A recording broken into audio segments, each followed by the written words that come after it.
Dole de Bretagne, près de Rennes, est en fête ce week-end. La ville célèbre les 70 ans de sa libération. Des cérémonies, des bals sont au programme et une exposition qui retrace la vie de la cité sous l'occupation. Thierry Breillet et Vincent Barça.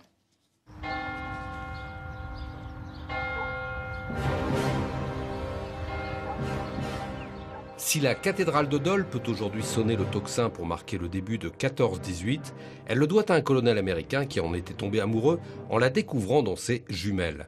Le colonel Foster devait en effet pilonner la ville le lendemain pour en déloger les Allemands, mais il avait tenté et réussi une négociation pour leur évacuation volontaire, sans combat, sans destruction.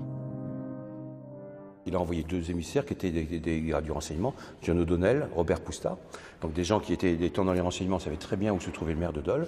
De nuit, ils ont donc été retrouver le maire. Ils lui ont demandé de l'emmener près du commandant allemand. Les négociations ont duré environ 3 heures. C'est qui a donc libéré Dole, évacué Dole et donc sauvé la ville, puisque le lendemain, les Américains sont entrés sans bombarder. Dole, porte de la Bretagne, est occupée dès le 19 juin 1940 par les troupes nazies. Les Dolois ne les accueillent pas avec bienveillance, mais la ville, au moins dans un premier temps, souffrira peu de cette présence. C'est une ville qui a été relativement calme.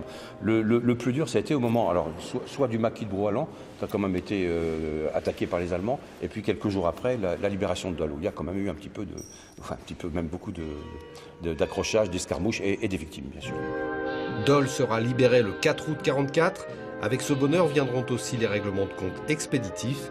À Dole, 3 femmes seront tondues. Les gens se retrouvent libres d'un coup, pas de contraintes et surtout pas de risques. Alors on va se venger parce qu'on a quand même 4 années où on a souffert. Eh bien, on va trouver comme prétexte que ces femmes soit ont collaboré, dit-on, ou alors tout simplement sont tombées amoureux d'un Allemand. À cette époque-là, ça ne passe pas. Donc voilà, eh bien, on va se venger d'une façon un peu gratuite. Dole fête ce week-end le 70e anniversaire de sa libération, avec en particulier une soirée dansante, musique d'époque garantie.